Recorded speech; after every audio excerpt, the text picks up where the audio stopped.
Alors, on se retrouve aujourd'hui et on va voir un petit peu le modèle OSI. OSI, voyez-le comme une grande tour, la tour de Babel. Et on a différents niveaux. Le niveau le plus haut, vous interagissez tous les jours, c'est la partie applicative. Vos applications que vous lancez, eh ben, vont interagir avec les couches d'en dessous. OK? Et après, on se retrouve carrément au niveau du hardware, là, sur votre carte mère, votre NIC, votre Network Interface, qui va se passer tout en bas. Donc tout en bas, on aura là. Vraiment, c'est le hardware. Après, je vous ai dit des 0 et des 1, et après des électrons. OK? Et entre, eh ben, on a toutes les couches qui vont permettre de communiquer, sur Internet, et pas que sur n'importe quel réseau, en fait, en utilisant différents protocole. Ok? Donc je vous avais déjà parlé de ça dans mes cours sur le réseau, mais on va continuer de creuser, puisque vous savez que il paraît que il y a des gens qui sont diplômés, qui passent des années d'études pour devenir ingénieur réseau. Donc voilà, continuons. Donc les normes, déjà, OSI, ça a été fait, donc c'est l'Open System Interconnection Model, donc modèle d'interconnexion de système ouvert. Hein. Ouvert, on entend par là interopérabilité, interconnexion. Ok? C'est le principe d'Internet, c'est qu'on peut relier différentes machines. Et à la base, ma machine, elle pouvait pas communiquer. macOS pouvait pas communiquer avec Linux. Linux pouvait pas communiquer avec Unix. Unix pouvait pas communiquer avec Windows. Ok, je caricature. C'est plus compliqué que ça. Et comment dire? On peut, on va dire, plus facilement communiquer entre machines macOS, Linux, Unix que Windows. Donc il a fallu trouver des normes. hein. On a des normes pour réguler le consortium des télécommunications, de l'informatique, et pas que. Vous avez des normes ISO partout. On a des normes ISO, ISO 2024, ISO 2048, ISO 20244. Ok, c'est même un métier. On va normaliser la technologie parce que sinon chacun fait ce qu'il veut.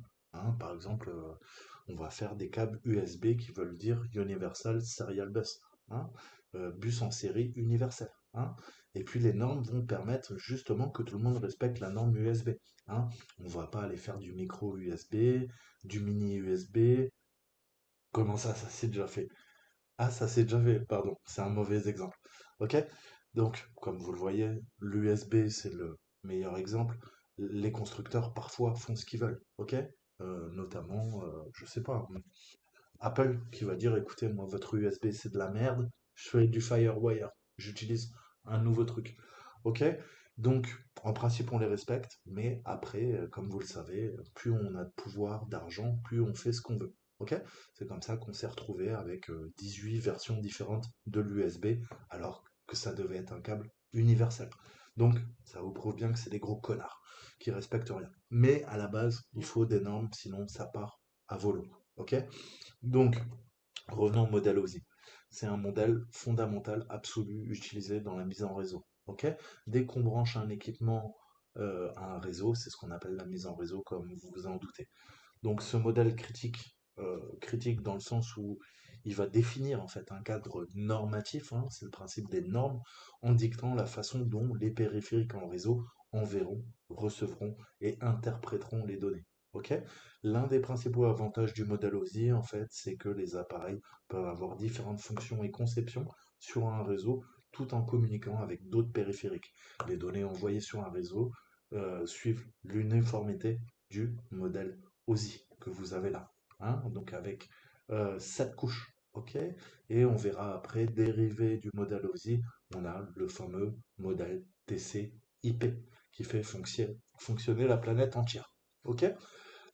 Donc les données envoyées sur un réseau qui suivent l'uniformité du modèle OSI peuvent être comprises par d'autres appareils. Interopérabilité. Donc le modèle OSI se compose de 7 couches qui sont illustrées dans le diagramme ci-dessous. Chaque couche a un ensemble différent de responsabilités et organisé donc des couches les plus hautes. On parle de couches de niveau d'abstraction, niveau d'abstraction haut et niveau d'abstraction bas. Et ensuite les couches intermédiaires. Donc pour rappel, on passe d'une couche à une autre, soit vers le haut, soit vers le bas, mais on ne peut pas sauter. Je ne peux pas passer de la couche physique à la couche applicative. En fait, on peut, mais c'est que les services de renseignement qui savent faire ça. Ok? Nous, on est des gentils citoyens. Dans le monde civil, c'est impossible de faire ce genre de hack. Eux, vous savez, c'est les magiciens. Ils font ce qu'ils veulent.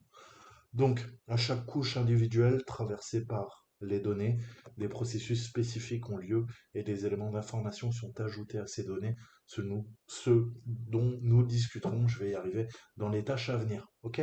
Donc, il est vraiment important de comprendre ce processus qu'on appelle l'encapsulation.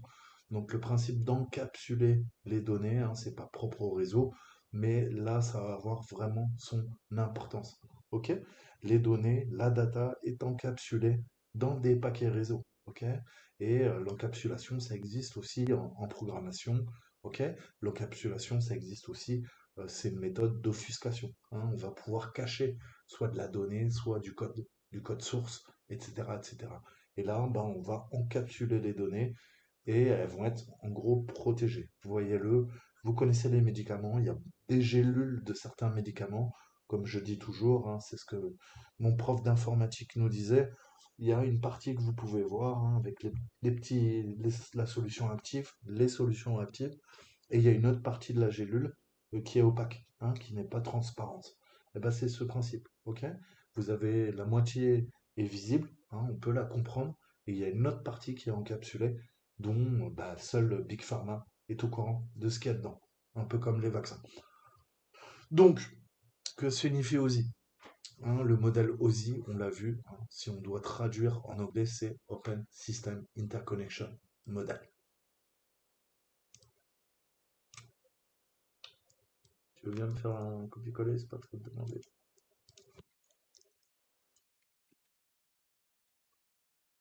Donc, combien de couches? On l'a vu, il y en a 7. Ok? Quel est le terme clé pour désigner euh, lorsque des éléments d'information sont ajoutés aux données? On appelle ça l'encapsulation, hein, et c'est pareil en anglais. Encapsulation. Ok. Alors, tout en haut, la couche applicative. On va rentrer dans les détails que vous compreniez bien. Donc la couche applicative ou la couche d'application du modèle OSI est la couche que vous connaissez le mieux, comme je vous le disais. Cette familiarité est due au fait que la couche d'application est la couche dans laquelle les protocoles et les règles sont en place pour déterminer comment l'utilisateur doit interagir avec les données envoyées ou reçues. Les applications quotidiennes telles que les clients de messagerie, les navigateurs, les logiciels de navigation sur les serveurs de fichiers tels que FileZilla fournissent une interface graphique conviviale permettant aux utilisateurs d'interagir avec les données envoyées ou reçues. D'autres protocoles incluent par exemple le DNS, Domain Name System, qui est la façon dont les adresses de sites web sont traduites en adresses IP. Ok? Donc là, on voit bien, je tape FTP, mon navigateur, il comprend que je dois me connecter au protocole FTP, j'ai un serveur et il m'affiche une interface graphique où je vais pouvoir utiliser, téléverser ou télécharger des fichiers. Donc c'est extrêmement convivial. Ok? Donc, la couche applicative, hein, on est d'accord, c'est ce qu'on appelle l'application layer. Je sais pas ce qu'ils veulent. Quel est le nom de cette couche? Mais de quelle couche? La couche applicative? Application? Je sais pas. Bon, encore les questions à la con. Application, ok. Quel est le terme technique qui est donné au nom du logiciel avec lequel les utilisateurs interagissent? Oui. Hein? Donc GUI, Graphical User Interface. Interface graphique utilisateur. Ok? C'est ce qui nous permet d'utiliser notre souris. Sinon, vous êtes par opposition en quoi? Dans un terminal et on appelle ça couramment CLI. CLI. Command line. Ok? Ligne de commande. Donc la présentation, eh ben, elle porte bien son nom. Elle va venir présenter les informations en fait, hein. La sixième couche du modèle OSI, ça va permettre, c'est là où il y a la normalisation. Pourquoi on normalise? Parce qu'il faut respecter des normes pour que eh ben, Bobby qui soit à l'autre bout du monde, qui utilise un Windows, comme je vous disais, avec Firefox, puisse communiquer avec Tatiana, hein, qui est au fin fond de l'Europe de l'Est et qui utilisent peut-être un macOS avec Safari. Ok? Donc, étant donné que les développeurs de logiciels peuvent développer n'importe quel logiciel tel qu'un client de messagerie différent, les données doivent être traitées de la même manière, quel que soit le fonctionnement du logiciel. Peu importe le logiciel, la donnée doit être formatée, doit être normalisée pour pouvoir être traitée. Ok, ça il faut bien retenir en ingénierie logicielle. Cette couche agit comme un traducteur en fait de données vers et depuis la couche d'application. Qu'est-ce que je vous ai dit? On passe d'une couche à une autre. Donc là, j'ai quoi? J'ai ma couche d'application qui est tout en haut, juste en dessous d'elle, j'ai la présentation. La présentation va faire l'interface entre quoi? Allez, je vous remonte. Eh ben, entre la couche applicative et la couche en dessous de session. Hein. Pareil, si on parle de la couche réseau, elle fera l'interface entre la couche de transport au-dessus d'elle et la liaison des données juste en dessous, etc., etc. Vous comprenez le fonctionnement. Ok. Donc, l'ordinateur récepteur comprendra également les données envoyées à un ordinateur dans un format destiné à un autre format. Par exemple, lorsque vous envoyez un mail, l'autre utilisateur peut avoir un autre client de messagerie que vous, mais le contenu de lien va s'afficher. Ok? C'est ce principe que je vous disais en introduction, l'interopérabilité. Ok? Donc les fonctionnalités de sécurité telles que le chiffrement des données, on ne dit pas cryptage en français, chiffrement, HTTPS lors de la visite d'un site sécurisé se produisent au niveau de cette couche. Donc là, vous voyez bien déjà que le protocole HTTPS, c'est la couche de présentation qui la gère. Là, je suis connecté en HTTPS. Le navigateur, c'est quoi? Le navigateur, il est dans la couche applicative. Il interagit avec quoi? Avec le protocole HTTPS qui est géré par la couche juste en dessous, la présentation. Ok? Donc, ok? Qu'est-ce qu'elle va faire? Elle va normaliser. Présentation, c'est ce qu'on appelle en anglais la standardization. Standardisation, ne me dis pas c'est quoi. Translator? Ouais, bon, vous avez compris. Ça va permettre de traduire. Ok? Ensuite, la couche de session. Une fois que les données ont été correctement traduites ou formatées à partir de la couche de présentation, la 6, la couche de session, celle en dessous, la 5, commencera à créer une connexion à l'autre ordinateur auquel les données sont destinées. Lorsqu'une connexion est établie, une session est créée. Tant que cette connexion est active, la session l'est également.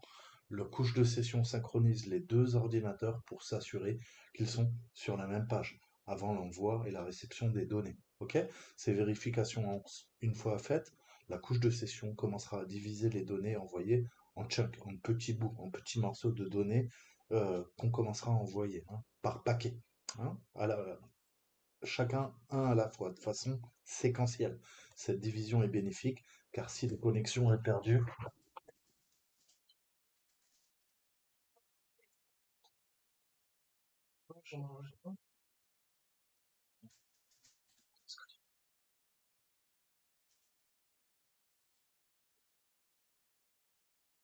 cette division est bénéfique car si la connexion est perdue, seuls les morceaux qui n'ont pas encore été envoyés devront être envoyés à nouveau, pas la totalité des données.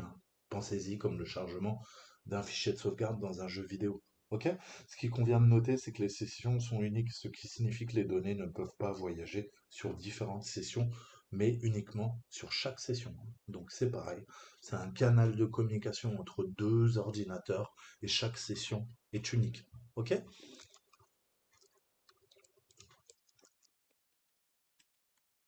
Donc la session, quel terme technique pour savoir si une connexion est établie? C'est une très très bonne question.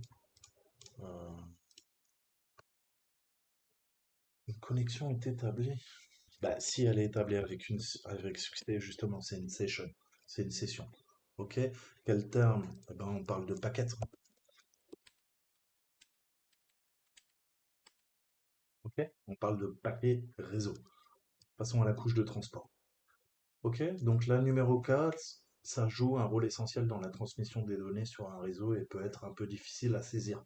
Lorsque des données sont envoyées entre des appareils, elles suivent l'un des protocoles différents qui sont utilisés en fonction de différents facteurs.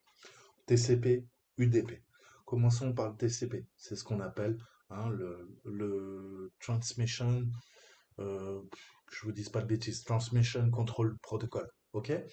Potentiellement suggéré par son nom, ce protocole est conçu avec la fiabilité et la garantie à l'esprit. Ça, c'est important. Ce protocole réserve une connexion constante entre les deux appareils pour le temps qu'il faut pour les données, qu'elles soient envoyées ou reçues. Non seulement le TCP intègre la vérification des erreurs dans sa conception, vous verrez ce qu'on appelle le checksum, et la vérification des erreurs, hein, ou la correction des erreurs et la façon dont TCP peut garantir que les données envoyées à partir de petits morceaux de la couche de session au-dessus, la 5, sont ensuite reçues et rassemblées dans le même ordre. Ok, on va rassembler les petits bouts et ça va nous donner la donnée dans son entièreté. Ok, donc si on doit résumer pourquoi on utiliserait le TCP, eh ben, parce que ça garantit l'exactitude des données, hein. Ça nécessite une connexion fiable entre les deux appareils. Si un petit morceau de données n'est pas reçu, c'est pas grave. Le bloc entier de données ne peut pas être utilisé. Donc, il y aura une vérification, on renverra le petit morceau de données qui n'a pas été reçu. Ensuite, c'est capable de synchroniser deux appareils pour éviter que l'autre ne soit inondé de données. Typiquement, vous verrez avec l'autre, avec l'UDP, on peut faire ce qu'on appelle du flooding. C'est même une attaque. On va faire du flooding, l'UDP flooding, et ça va faire une attaque de déni de service. On verra bien plus tard. Donc une connexion lente, hein, peut, alors, une connexion faible peut entraîner un goulet d'étranglement ou un goulot d'étranglement, en fait, avec un autre équipement si la connexion est réservée, hein, puisque bah, euh, tout l'ordinateur, en fait, reçoit, hein, les récepteurs tout le temps. Donc, bah, généralement, s'il y a une mauvaise connexion, ça peut entraîner des problèmes.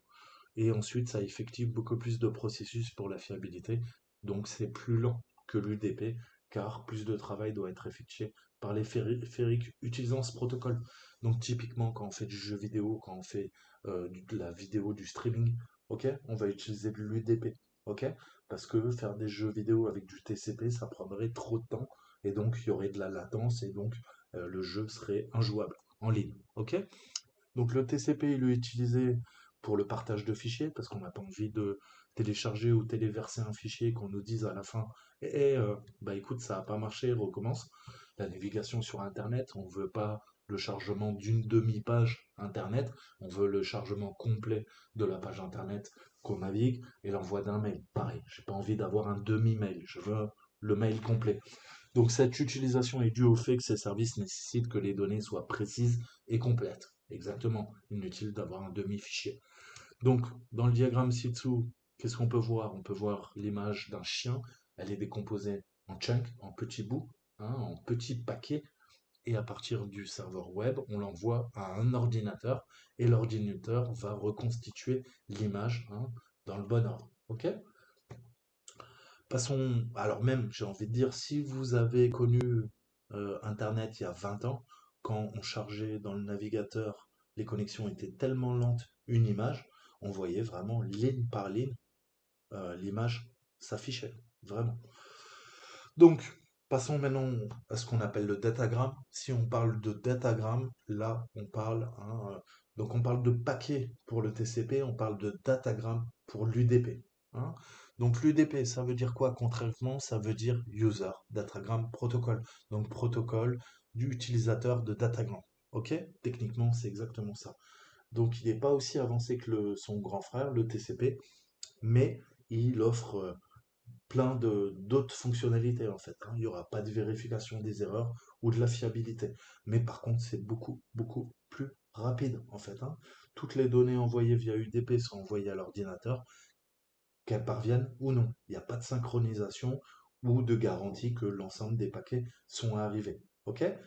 On espère que tout se passe bien et on croise les doigts. C'est pour ça que très souvent on peut avoir des pertes de paquets. Donc ça va être des désynchronisations dans vos jeux vidéo où on va avoir la vidéo des artefacts visuels, des petits carrés de couleurs, hein, et la vidéo bah, va pixeliser pendant quelques secondes et puis elle va récupérer les paquets suivants, elle va redevenir normale. On le voit très souvent sur YouTube, sur ce que vous voulez, hein, typiquement sur les connexions mobiles plus que sur de l'Ethernet. Ok? Donc l'UDP est beaucoup plus rapide que le TCP. L'UDP ne se soucie pas si les données sont reçues, ok? Dans leurs intégralités. Ensuite, l'UDP laisse la couche d'application, donc le logiciel de l'utilisateur, décider s'il existe un contrôle sur la rapidité d'envoi des paquets. Donc c'est plutôt flexible pour les développeurs de logiciels. Et l'UDP ne réserve pas une connexion continue sur un périphérique comme le fait TCP. Cela signifie que les connexions instables entraînent une expérience terrible pour l'utilisateur. En effet, si vous avez des pertes de paquets, bah, je vous ai dit, vous allez avoir votre vidéo qui saute, qui n'arrive pas à faire du buffering, de la mise en tampon. Typiquement sur YouTube, c'est le cas. Quand on a une connexion de merde, on va avoir des pertes de paquets et je vous ai dit, ça va figer, ça va pixeliser, ça va friser, ça va prendre des artefacts à l'écran. Ok? Donc, en utilisant le même exemple, qu'est-ce qui se passe? On voit que seuls les paquets 1 et 3 ont été reçus et bah ouais, on a la moitié de l'image et on voit que le chien, il a une drôle de gueule, on dirait un alien. Ok? Donc, typiquement, c'est ce qui va se passer. Donc, c'est une simplification, hein. Des fois, c'est les couleurs qui buggeront, etc., etc. Donc l'UDP, comme je vous le disais, il est utile dans les situations où de petits morceaux de données sont envoyés, par exemple les protocoles utilisés pour découvrir ARP et DHCP, que nous avons discuté dans la salle LAN. Je crois que je vous ai fait la vidéo. Sinon, allez la faire, elle est gratuite, je vous la mets en description et ou des fichiers plus volumineux tels que le streaming vidéo, où il est acceptable qu'une partie de la vidéo soit pixelisée. Les pixels ne sont que des morceaux de données perdus. Ok? Comme je vous le disais. Donc, quel est le nom de cette couche? C'est une très très bonne question. Plus sérieusement, on parle de transport. Ok? Ensuite, on a vu TCP, ça veut dire quoi? Ça veut dire Transmission Control Protocol.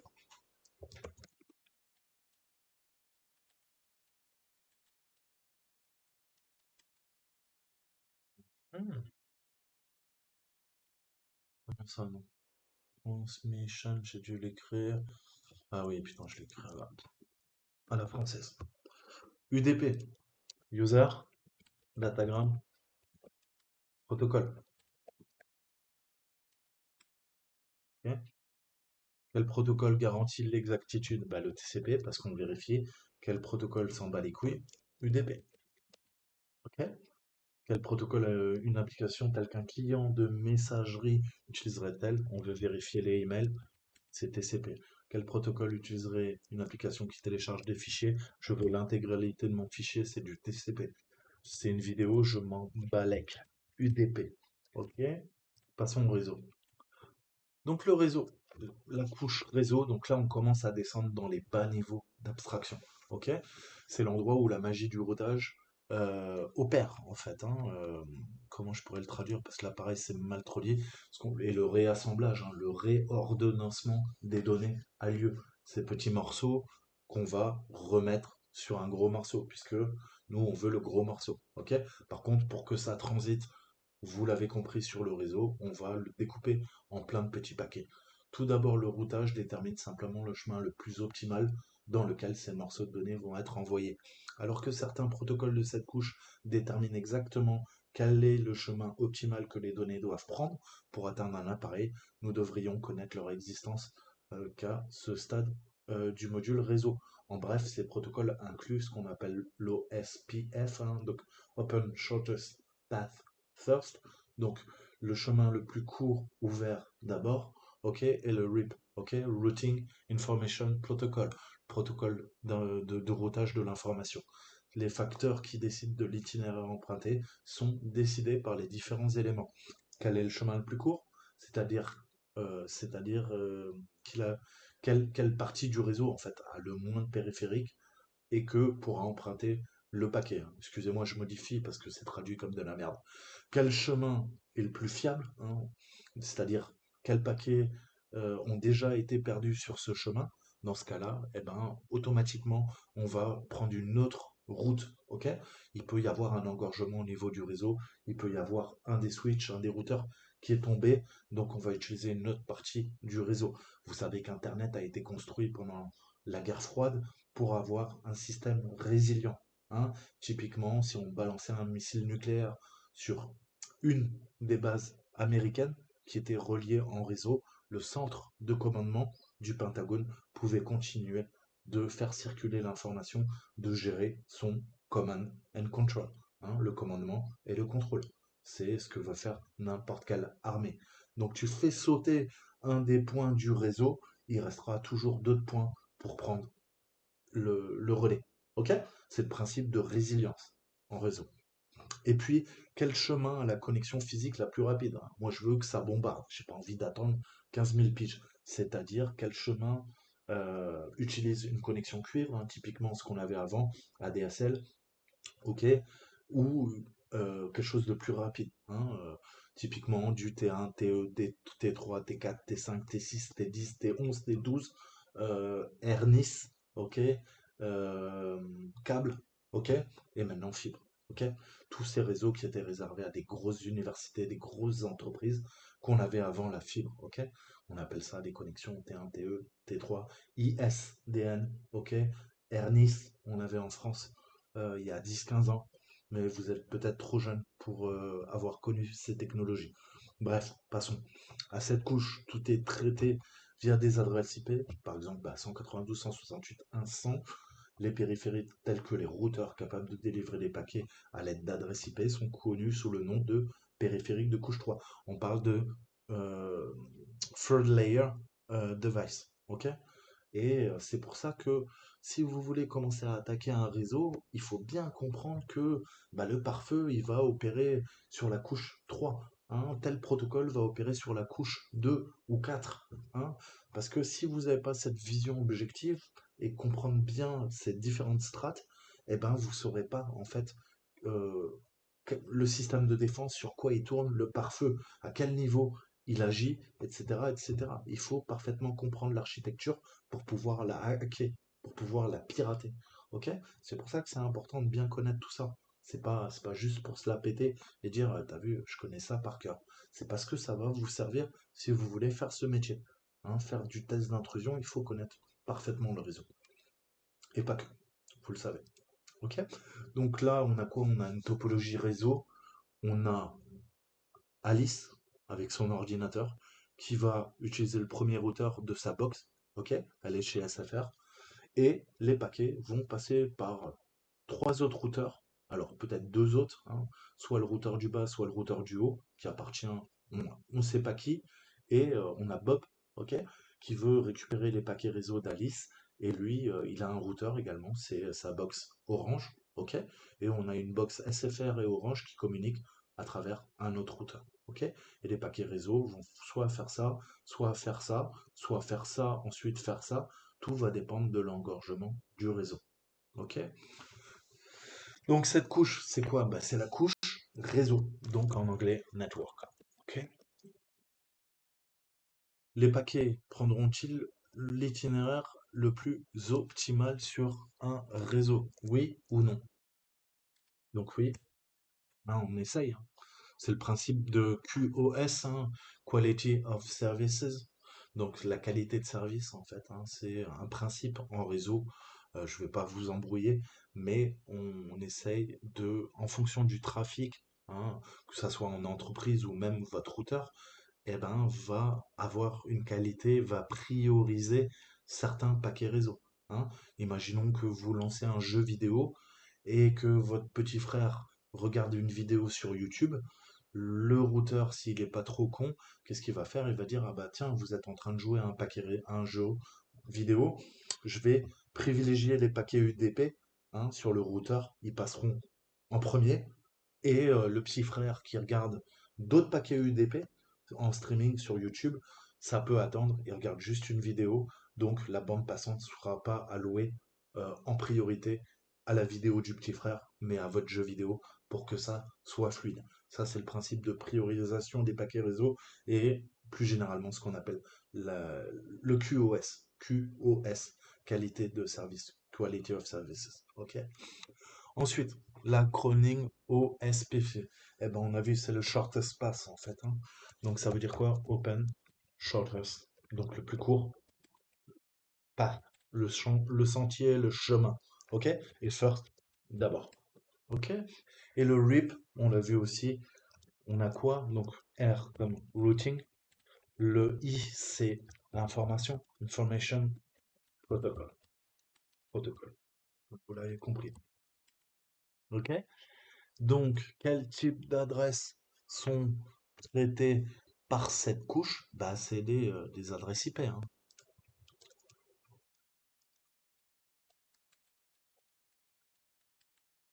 OK? IP addresses. Voyons la data link, la couche de liaison. Hein, je vous ai dit, quand on se connecte au réseau, on a quoi? Eh ben, on a la couche 3 réseau, qui fournit quoi? Une adresse IP à la machine. Et je vous ai dit, c'est le binôme, on a quoi? On a une adresse MAC physique, Media Access Control, couche 2. Grâce à ça, vous pouvez communiquer sur Internet. Donc la couche de liaison de données, hein, qu'on appelle le data link, et typiquement en réseau, on a du data link, ok, ça va permettre de communiquer des informations, hein, euh, donc c'est l'adressage physique de la transmission, pardon. Il reçoit un paquet de la couche réseau, donc au-dessus, on est d'accord, y compris l'adresse IP de l'ordinateur distant, puisqu'on a besoin de savoir ça. Je vous ai dit toujours, un canal de communication, c'est biparti, entre deux personnes, deux ordinateurs. Et on ajoute quoi? On va ajouter l'adresse MAC physique, donc qu'on appelle Media Access Control, contrôle d'accès des médias, hein. Et jusqu'au point de terminaison récepteur. Ok, c'est ce qu'on appelle en anglais un endpoint. Ok, à l'intérieur de chaque ordinateur compatible au réseau se trouve un NIC, un NIC, qu'on appelle Network Interface Card, donc carte interface réseau, qui est livrée avec une adresse MAC unique pour l'identifier. Les adresses MAC sont définies par le fabricant, je vous l'ai déjà dit, et littéralement elles sont gravées entre guillemets dans la carte. Elles peuvent pas être modifiées, mais on peut faire du spoofing, on peut les usurper. Ok? Donc lorsque des informations sont envoyées sur un réseau, c'est en fait l'adresse physique qui est utilisée pour identifier ou envoyer exactement les informations. En outre, c'est également le travail de la data link, de la couche de liaison, de présenter les données dans un format adapté à la transmission. Ok? Sinon, ça ne peut pas fonctionner. Donc, le nom de la couche, data link. Et quel est le nom du matériel avec lequel toutes les périphériques, eh ben, c'est quoi? Qu'est-ce qu'on a vu? C'est le, sont livrés. Network, média.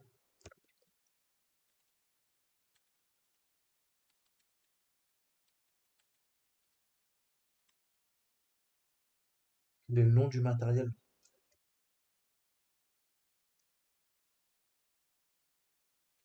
Ah bah, pardon. Donc, quel est le nom du matériel avec lequel toutes les périphériques en réseau sont livrées? Bah, c'est une carte réseau, ok?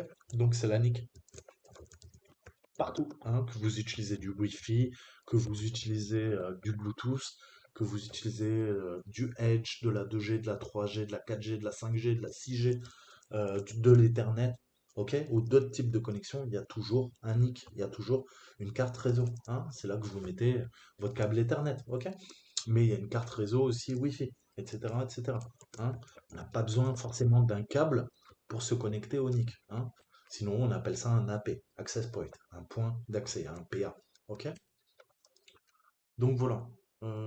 Qu'est-ce qu'il y a? Qu'est-ce qu'il y a? Network Interface Card.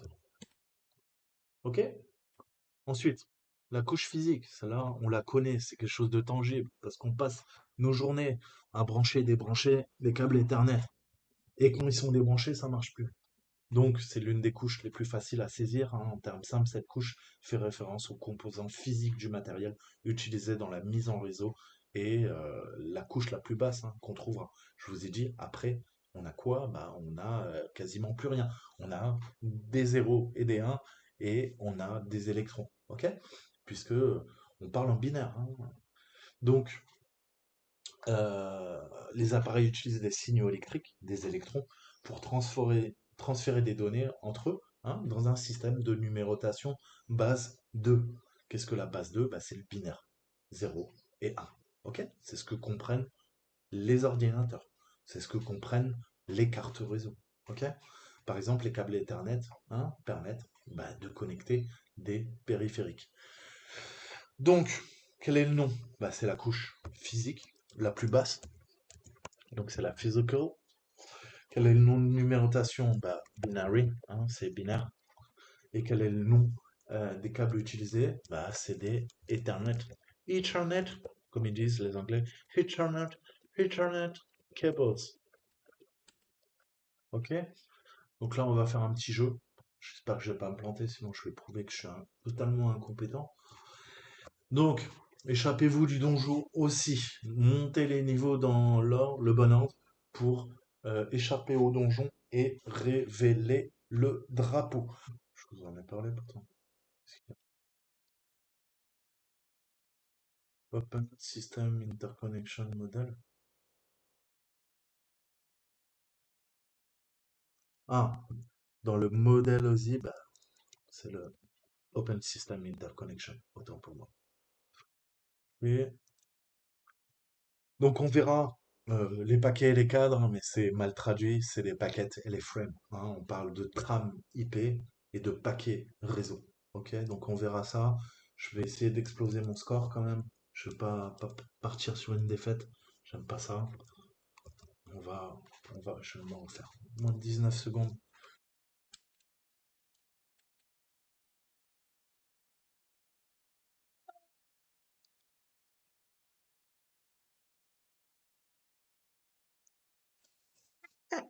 Bonne débat.